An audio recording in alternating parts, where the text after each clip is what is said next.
The following is a fictitious retelling of the 2001 NASCAR season and beyond.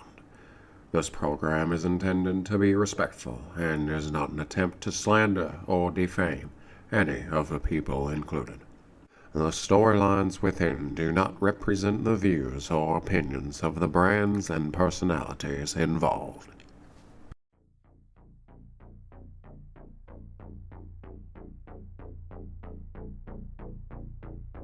2001 marked a new era in motorsports across America. A new TV deal for NASCAR, along with a plentiful group of new faces, set the bar for the new season of racing. Reigning champion Bobby Labonte comes off an awe-inspiring 2 seasons and is looking to try and back that up in 2001. On top of that, series veteran Mark Martin shocked the racing world and announced his retirement from racing on Christmas Day 2000. His replacement would be what many had recognized as his protege, a young Dylan Jacobs, who had run in the lower divisions of the Trucks and Busch series for the last 3 years. Gone in the 6th car was the sponsors of Valvoline and Cummins, and new was Viagra and the Pfizer company.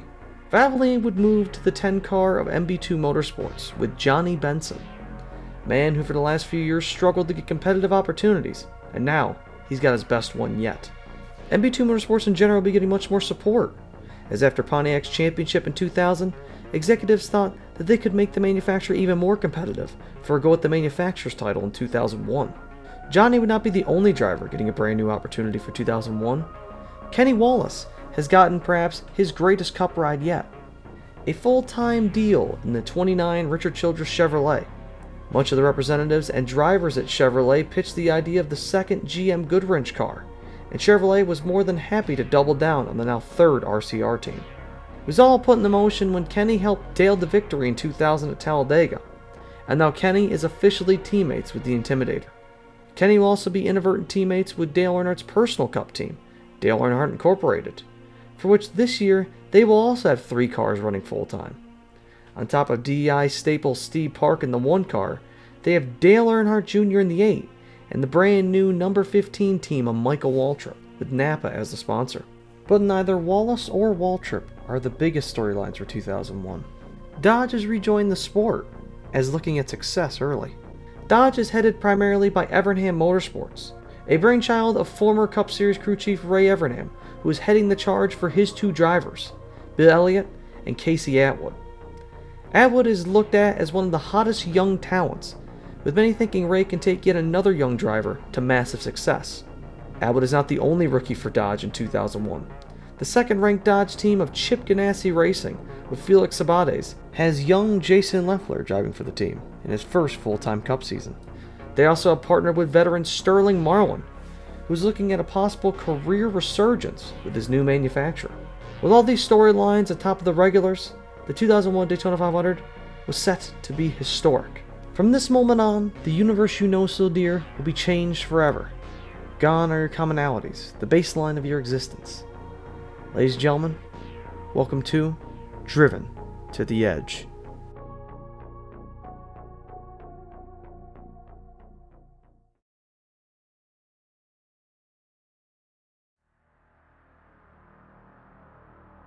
Daytona, the birthplace of NASCAR, home to 2.5-mile superspeedway which holds the Great American Race every February.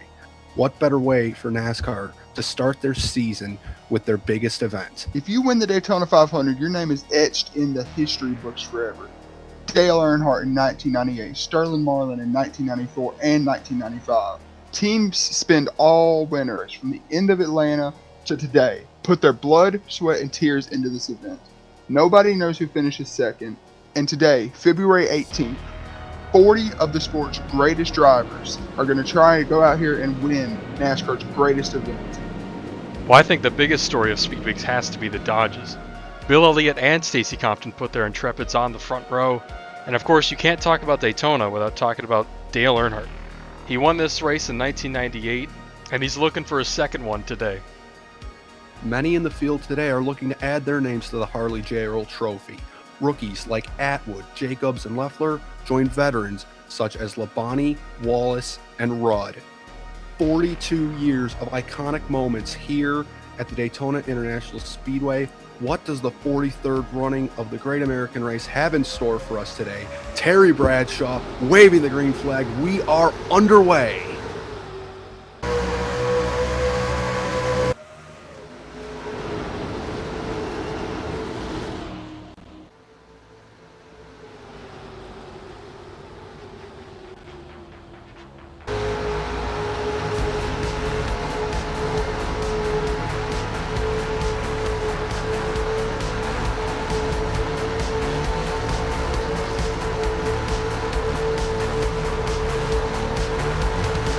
After pole sitter and front row starter Bill Elliott and Stacy Compton get shuffled back, a new Dodge and Ward Burton charges his way to the front for the first time. He collects the first lap's lead, but his lead doesn't last for long. Tony Stewart soon takes the lead, proving himself to be one of the few dominant cars that isn't a Dodge so far. As the field comes around on lap 18 though, the three of Dale Earnhardt slows. Smoke begins to billow from behind the car. Caution comes out for the ailing car and he rolls directly to the pits, and soon to the garage. Dale Earnhardt will officially finish 38th on the day in the 40 car field, ending his chances to be a contender for the finish of the race. As the field rolls around under caution, Stewart makes multiple stops from the lead.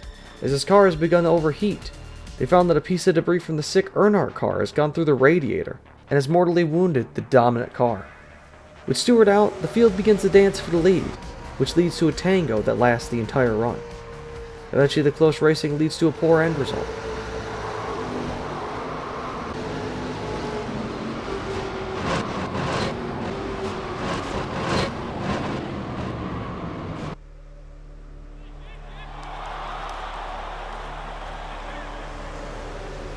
The leaders pit again, and the race starts once more on lap 41. Yates' cars appear to be strong early, and soon rookie Jason Leffler finds his way to the lead. The run pushes nearly 30 laps, but while teams begin to make plans for pit stops, rookie Dylan Jacobs has gotten his first lesson in big league plate racing. So that's why they call him the Rooster. And down here off turn 4, we got Benson, Earnhardt Jr., and Steve Park entering the pit lane. Whoa, spinner, guys, spinner down the back. I can't tell who it is. There's a lot of smoke. Looks like the 6. Oh, Dale Jarrett taking a whale of a ride through the grass. He Skinner got a the piece inside of wall, Dale, and he can't do it. This is going to impede his chances for number 4. Couple other cars involved. Looks like the rookie Dylan Jacobs in the 6th. We got Skinner down there on the inside, guys. Oh, man. Look like they hit hard. Mike Skinner getting a piece of this one as well. Tough break for these drivers. The team attempted to fix the 31 car, but after flying through the grass, the steering wheel was beyond saving. The race restarts again just south of 80 laps complete.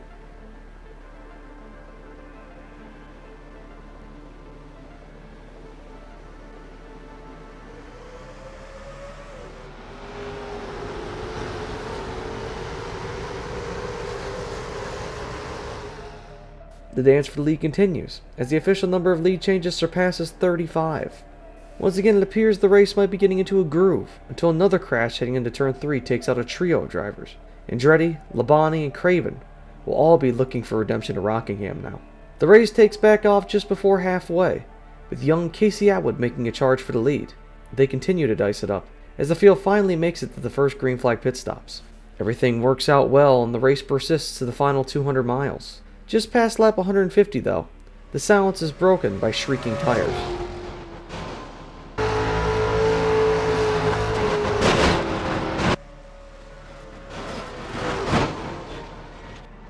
Benson, Sadler, and Mike Wallace are all eliminated from competition. With 43 to go, the race heads green. Drivers dance around trying to save fuel, leaving the favorite for the race win up to almost anybody with under 100 miles left. Luckily for the teams though, Rusty Wallace takes strategy out of the equation. With his engine failure, we have just under 25 laps to go, and it's going to be a duel to the finish.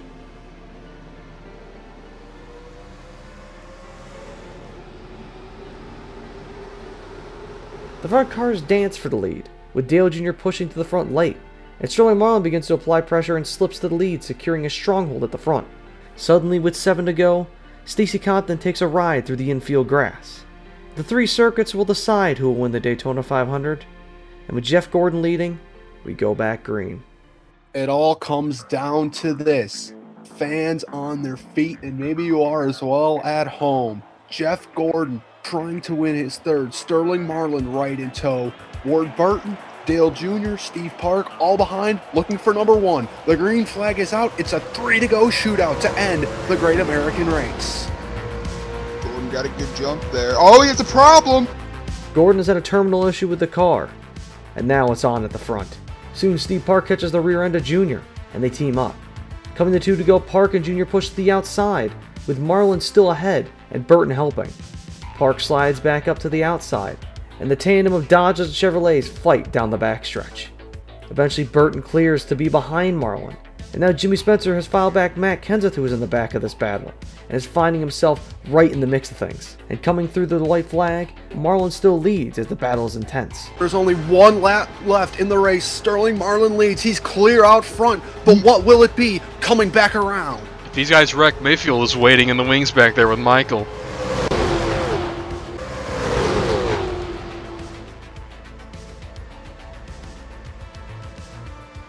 Oh, Spencer, big move down the back. Jimmy Spencer takes to the apron. Sterling Marlin has to block 3 lanes of traffic if he wants to take this one home.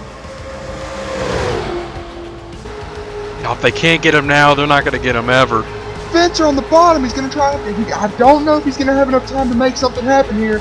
Marlin's got a good lead on him, and there's no... Oh, crash! Oh, big crash!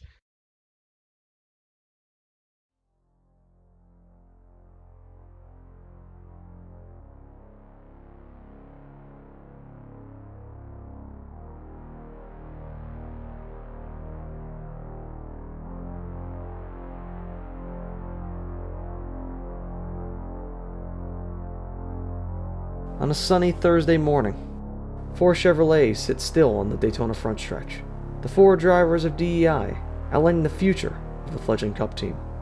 Looking on the 4 cars is their owner, the Intimidator himself, Dale Earnhardt. The 7-time champion poses with his 4 hand-picked drivers, ready to take on the enduring race weekend. Cody Wortley, the lone Busch driver of the 4, is ready to tackle the 300-mile prelude before the 500 on Saturday. It'll be his first race in the series, and first steps towards Cup Series prominence. Next to him is Michael Waltrip, the newcomer to the Cup side of DEI, but a veteran of the series. Michael's been excited to take on his first 500, driving for his close friend. And on the other side of the line is the stalwarts of the team from last year, Steve Park and Dale Earnhardt Jr. Both won their first career races last season, which has given them the respect and attention they have been searching for nearly 3 years. It has given their team owner justification finally for creating the operation, and for 2001, it appeared they were bound for greatness. Here comes Sterling Marlin for Chip Ganassi Racing in a new paint job. The Silver Bullet wins the 43rd Daytona 500, and Dodge is back in victory lane. Oh man, that was a huge hit. The Chip Ganassi team going wild celebrating on pit lane, but in turn 4 we had a crash, 2 cars on the apron. It is the DEI teammates Dale Earnhardt Jr. and Steve Park, and they hit big.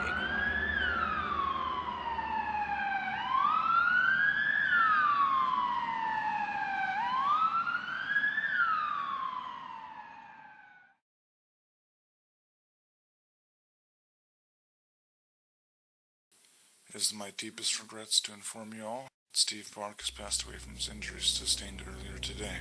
Steve suffered extreme head and neck trauma along with various other bodily wounds. Our thoughts and prayers are now with his family and loved ones, along with other members of the Dale Earnhardt Racing team members. For as long as motorsports has existed, the chilling grip of death has pulled on its history. Through modern innovation, it seemed that the hold of everyone's fate had slipped some, but the tragedy on Sunday reminds us that escape will always be futile. But the show must go on. On Monday evening, Dale Earnhardt received a call from representatives at Pennzoil. They asked if Dale was considering withdrawing the car from next week's race at Rockingham. Dale went with what he thought was right and said no. They asked who would replace Park, and Earnhardt didn't have an answer. He finished the conversation and went to bed. The next day, he drove down to the RCR headquarters, where his car owner Richard Childress offered an idea that was a shock to him. Kevin Harvick, a young man from Bakersfield, California, has spent the last 5 years racing in NASCAR's lower divisions. In 2000, he drove for Richard Childress in the Busch Series and found humble success, 2001, however, was setting up to be a career year, but now it might take a detour. Childress has offered Earnhardt the services of Harvick for the foreseeable future in order to help his friend during this troubling time. Earnhardt, taken aback from the offer, finishes his daily obligations and heads to his own team headquarters. As he arrives at the DEI headquarters, team president Ty Norris becomes the first to greet him. Norris suggests the best option is their current Busch driver and winner of this past week's race at Daytona, Cody Wortley.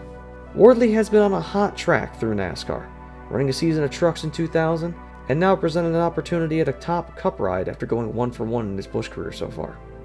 Earnhardt likes the idea of keeping it in the company, but is concerned for Wortley's inexperience. He, on the other hand, likes the Harvick offer, but worries taking someone from outside the organization might be too disruptive to the team. Being undecisive on the situation, he calls back Pennzoil and tells them that they have the final decision on the matter.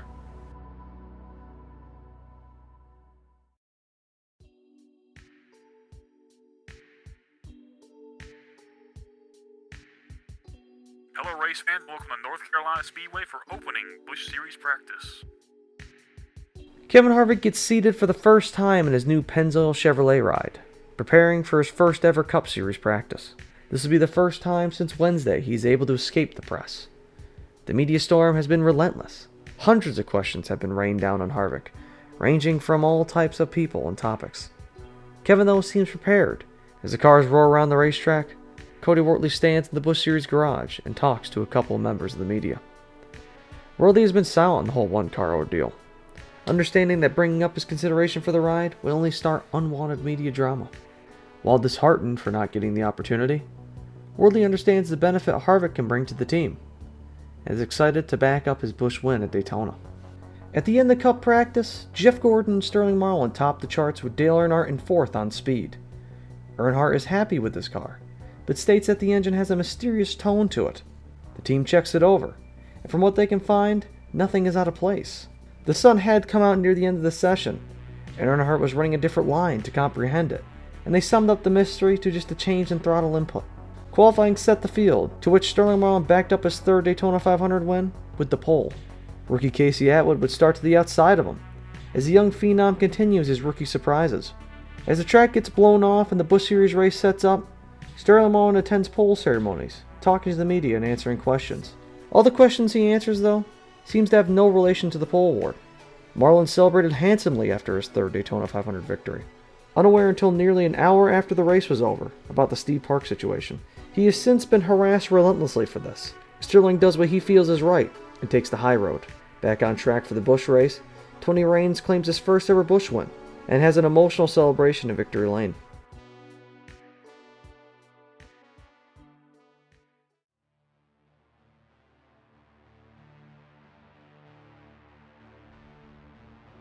A foggy day sets the tone for the race.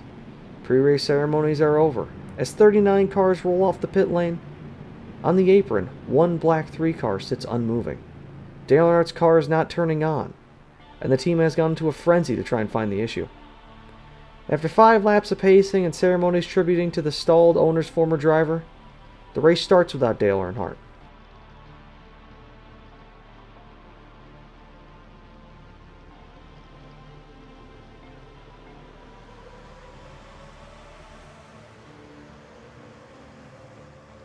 After about 20 laps, they realize that whatever is wrong is unfixable, and with that, the race is over, 40th on the day. Earnhardt's average finish now is 39th on the season, and whilst his mechanical issues have seemed to be just secluded to the 3 team, today the situation is just a foreshadowing of the fate of many GM teams. Smoke on the track, and it looks like it's coming from the Hendrick machine. Jeff Gordon, the 24, on the apron. We have another engine letting go. It's the 15 car, Michael Waltrip. See some smoke over there. I think it's Terry Labonte. More smoke again. Another engine. I think it's Bobby Labonte. The engine woes for GMs continue here at Rockingham, as it's the M&M's Pontiac of Ken Schrader next to turn into the garage area. Oh, late in the going, another engine from DEI and Chevrolet, Dale Earnhardt Jr. Oh, look at that. Another motor. Another one. Kenny Wallace. Gotta hope he turns his season around after that, man. Dang, man. Sterling pulls out another impressive day for Chip Ganassi and Dodge, going 2 for 2 to start off the 2001 season. Whilst Dodge is in celebration, Chevrolet and Pontiac are in disarray with their disastrous day at Rockingham. Only one top 5 finisher, and 3 in the top 10. Meanwhile, the bottom 10 spots contain 6 GM vehicles. The results are borderline inexcusable for GM. Something needs to be done.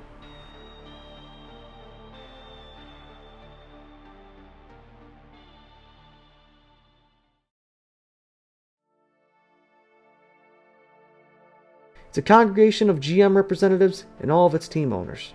Rick Hendrick, Richard Childress, Dale Earnhardt, Joe Gibbs, and Nelson Bowers all sit around a boardroom table, assessing issues. They quickly realize what the glaring issue seems to be. Dodge, with their 500 victory and their underdog feeling, seem to have taken everybody off guard. And on top of that, the death of Steve Park has caused disarray in the RCR DEI branch. The teams together construct a plan to not only help the Cup teams, but the lower involved Busch teams as well. They grant the 2 RCR Busch team of Kevin Harvick a collection of experimental notes, without disclosing the risk involved. They did the same thing for the 20 car Joe Gibbs Racing and Mike McLaughlin, and give the Cup teams the same option, but inform them of the risk.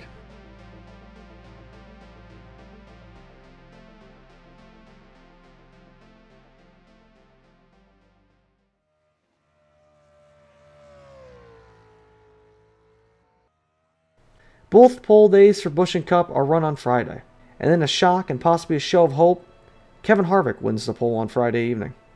Jeff Gordon then goes out later and wins the pole for the Cup race, and things seem hopeful. However, the Saturday Busch race, it goes very different. Jeff Burton goes out and leads nearly every single lap of the race, lapping up to 6th. Perhaps there still is trouble in the kingdom. Their only hope is that maybe things can go slightly better than Rockingham on Sunday.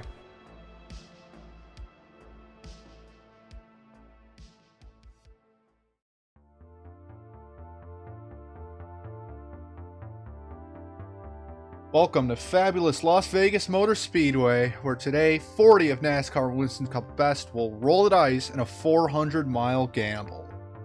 It's race day in Sin City, and teams flood in to prepare the cars for the event. One team, however, is exhausted. Robbie Loomis and his 24 team have been up all night, making plans to completely overhaul certain aspects of the car for race day. Whilst restrained by some race day impound rules, they have basically rebuilt the setup from the ground up. As the cars line up on pit lane, pre-race jitters escalate. Casey Atwood, standing alongside Jeff Gordon on the front row, approaches him moments before opening ceremonies. The young driver asks Jeff about any tips to drive the track. Gordon replied that with the long, flat corners, it's all about throttle management and to control the drive. Gordon continues on about how to drive the racetrack, until the storm of knowledge is interrupted by the track PA system. Oh, say, can you see by the dawn's early light what so proudly we hailed at the twilight's last gleaming, and the Atwood shuffles back to his 19 Dodge and stands nervously in front of the 38 cars he'll be leading in the turn 1. During the middle of the national anthem, though, Gordon trades a glance with Atwood, and with that, all of Casey's fears seem vanquished. If Jeff Gordon has confidence with him, then why shouldn't he thought. flag was still there. Oh, say, does that star-spangled banner yet wave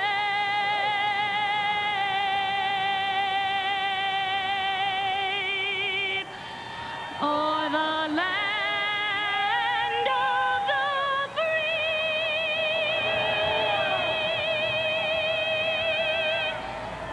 and the home of the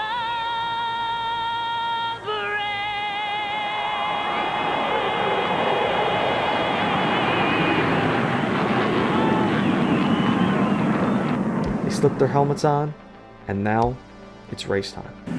Gentlemen, start your engines!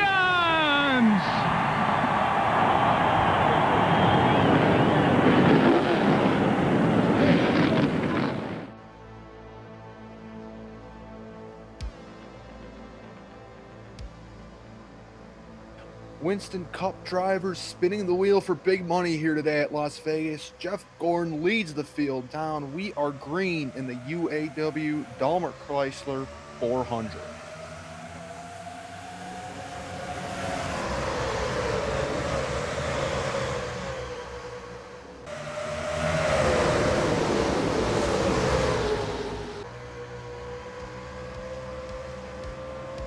Oh, The 19's going around.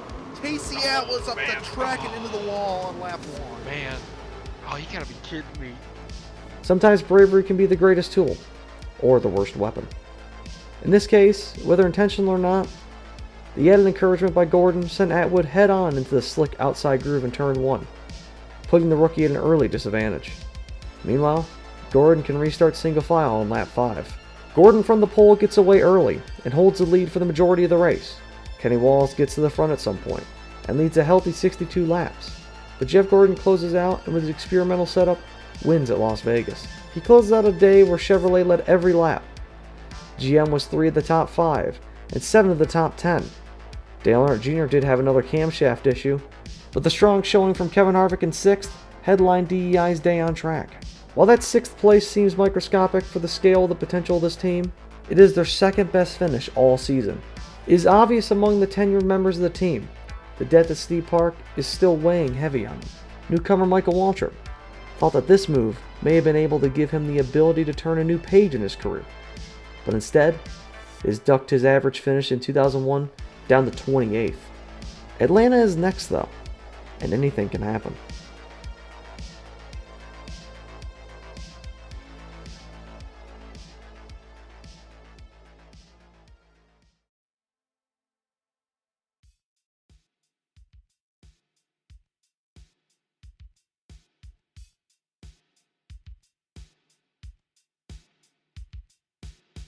It's a warm spring afternoon. Most weekend events have closed out with only the Busch race prefacing the highly anticipated Cup race on Sunday. Various Cup drivers dot the Busch field like Joe Nemechek, Kenny Wallace, Matt Kenseth, Kevin Harvick, Adam Petty, and Michael Waltrip. Everything stays calm until lap 95, when off of turn 2, disaster strikes. Feels like I'm seeing double with Harvick and Wortley run so close together in those AC Delco cars up here toward the front. Oh, we got a crash. Big crash on the back. Oh my. Someone went flying down to that inside wall. I can't. One car hitting hard. Can't That's a see who. 27. Jamie McMurray sliding to a stop here. A couple other cars involved. 37, I think the 43. Some of those guys hit hard. The race is red flagged for nearly 45 minutes as the roof is removed from McMurray's car. He is alert but in pain and transported to a local hospital. The race restarts past halfway. Around the 6th place position, the 99 of Michael Waltrip finds himself in a battle with Busch regular Austin Delgado. The two fight lap after lap, with Delgado not giving up to the veteran. On lap 152, Waltrip rides high as Delgado runs the middle to low groove. They are approaching a lap car through 1 and 2. Delgado tries to keep his position around the said lap car, but things turn the wrong way quick. The field races around catching up to the caution, but Michael stays motionless against the outside wall. He sits backwards facing passing cars contemplating the last month. The opportunity of a career, a lifetime, resulting in where he is at this very moment, crashed. May it be that once again a new start could easily result in another disappointment? Now rage is filling Michael, and he knows who the one person is to blame for his most recent folly. Waltrip spins the wrecked car off the wall and limps it feverishly down the pit lane. He's just ahead of the field as they pace around and pulls into his pit stall. As his crew starts assessing the damage, the field is led down the pit lane. Michael is focused on telling the crew just to get it to run for a few laps, as it works for a valid excuse to try and let him test run the car. As they change tires and cut dangly pieces of metal, he looks in his rearview. The 42 car of Delgado is pitted directly behind him. He decides to audible from his original plan. His crew reports him to leave the stall and to begin his fraudulent test run. Waltrip instead throws his errand Chevrolet into reverse and slams on the throttle. Albertson's pit crew members scurry in a panic as Michael slams into the nose of Delgado's car with his rear end. Michael, happy with his work, pops the car back in first and slowly pulls away. The 42 team is furious, and before Michael could make it to the backstretch, the voice of series director chimes over the mic, with the news of Michael Waltrip's parking for the race. He comes right back around and pulls into the garage. And back on pit road, Austin Delgado pulls out of his pit stall without command. He knew the pace car was coming, didn't want to get lapped. He flies around the track and comes back down the pit lane. The crew checks the radiator and sees that it's fine, but the hood and much of the clamps are done for. Crew Chief Darian Grubb decides to just cut the hood off and just hope for another caution to have time to put a new one on. The 42 lines up 18th, hoodless, and damaged on the nose. He begins his recovery drive, and by race finish, Jason Keller is victorious. And somehow Delgado fights back to 7th place. Grubb never got his caution. In some ways, he didn't need to. Delgado put on a drive that ranks up there as one of the best of his career so far. As for Waltrip, he is pulled into the NASCAR hauler and lectured for nearly an hour by officials. Near the tail end of that 60-minute barrage, Dale Earnhardt comes in to hear the worst part of the scolding: his suspension from tomorrow's Cup race.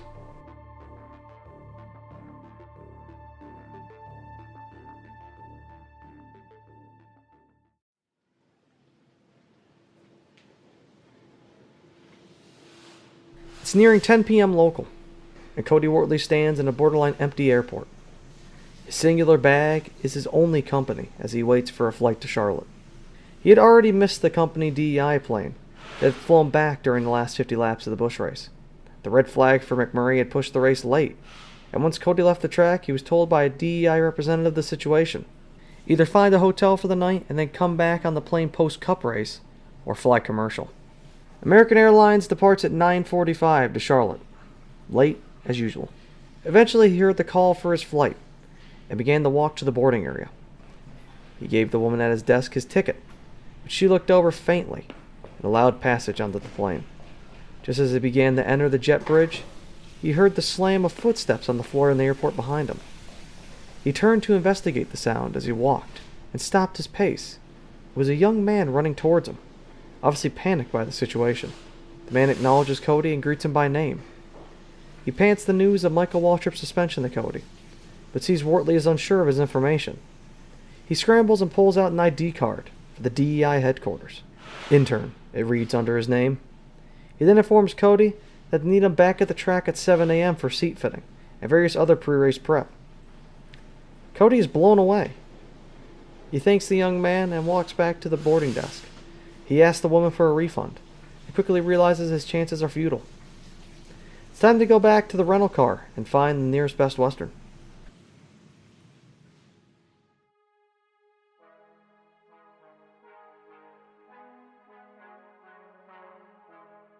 "40 cars and teams stand on the makeshift drag strip that is Atlanta Motor Speedway's pit road.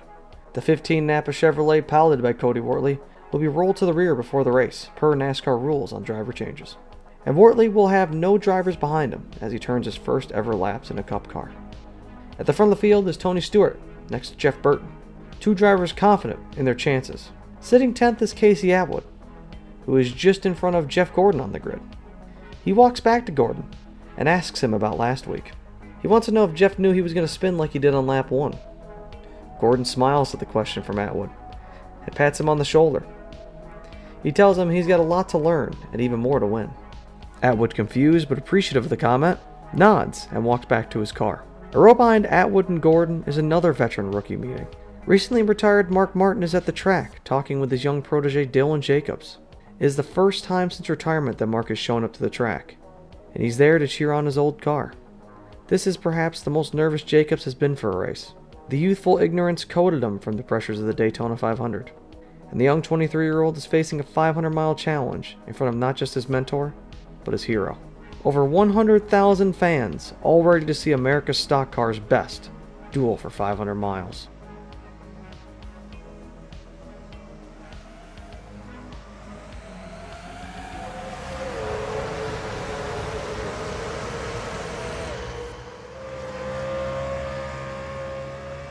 Stewart leads the opening 8 laps before Jeff Burton passes by to lead the next 36 laps. Soon pit stops begin with Dale Earnhardt leading. It is an undercut strategy by crew chief Kevin Hamlin to try and move Earnhardt up, and by lap 65, when the lead is cycled through, it works to perfection. Earnhardt is now the leader, and he's beginning to pull away. As the race approaches lap 100, the top 5 is Earnhardt, Bobby Labonte, Jeff Burton, Rusty Walls, and Tony Stewart.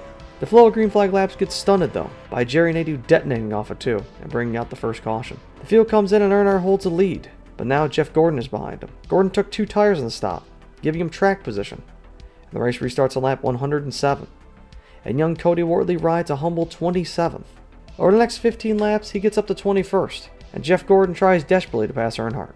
Eventually, as Gordon's tires begin to level out with Earnhardt, Jeremy Mayfield and Andy Houston smash it up on the front stretch. The entire field pits and restarts on lap 138. Gordon holds his lead, but now a new face has maneuvered into the top 5. Rookie Dylan Jacobs is 4th, and stalking a quick Tony Stewart. Those two battle on for 20 laps, until Jacobs gets 3rd behind Earnhardt and Gordon. The race runs mellow until the next cycle stops. As cars begin to trickle down the pit road, Jeff Burton and Johnny Benson make contact.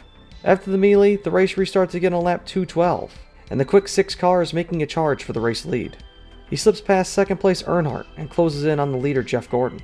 The two put a couple seconds on the leader, and Jacobs passes the 24. He begins to pull away from the field as it crosses past the final 100 laps. With around 50 to go, final stops begin. Earnhardt is in 1st and has a moderate pit stop. Next is Jacobs and Gordon. Gordon holds well, whilst Jacobs has an awful stop, dropping him behind Gordon and Earnhardt. Bobby Labonte's in next from 4th, and has an incredible stop. He comes out behind Earnhardt with 40 laps left, and the race is on. The two battle lap after lap, leaving Gordon and Jacobs in the dust. Jacobs with 25 to go chases down and passes Gordon, and all the way in 8th place now is a sudden miracle run of Cody Wortley. The young prodigy is having a debut of Immortals. But back at the front, the dominant Atlanta combo of Bobby Labonte and Dale Earnhardt race on. It's going to be another one of those classic Atlanta finishes, and the crowd is on their feet. 1 year ago, it was these two battling it out for the win. We're seeing it again, folks. White flag here at Atlanta. Earnhardt's been getting a good run in that draft there from Labonte. See if he can do anything with it down in the 1 and 2. 500 miles and then are on top of each other once again. Labonte runs the high side. The 3 rolls the bottom. Look at the run the 3 car got. It's right up to the back bumper of the 18. Inches separating these two, throwing it down into the corner. The final time through 3 and 4. Oh! Yeah, the 3 spinning. Oh my goodness, where's 3rd? The leaders are in the wall, coming through. Dylan Jacobs, Oh my 4th goodness. start, 1st. That was insane. And who would have seen this a couple of months ago when we thought it would be Mark Martin in this car? Now the rookie from North Dakota gets it done in an incredible fashion with a little bit of luck in as well. After getting the checker flag, Jacobs heads down the victory lane to celebrate with his crew and to be interviewed by the broadcast. I'm down here in victory lane. Dylan Jacobs absolutely elated after his win here today. Shocking the world here. I mean, even he's surprised. How about that? Jacobs, how exactly did that all transpire? Oh, man. Man, I went into turn 1. I was content to finish 3rd today. We ran a great race, and then I saw a flash of green streak across in front of me, and then just as soon as I knew it, I was crossing the line first, and we got the win, man. I can't believe it.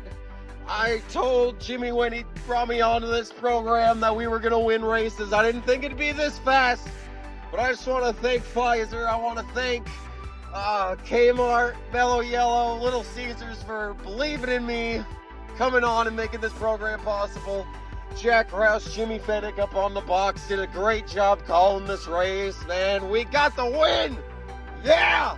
Let's go! With that, the 2001 season is off and rolling.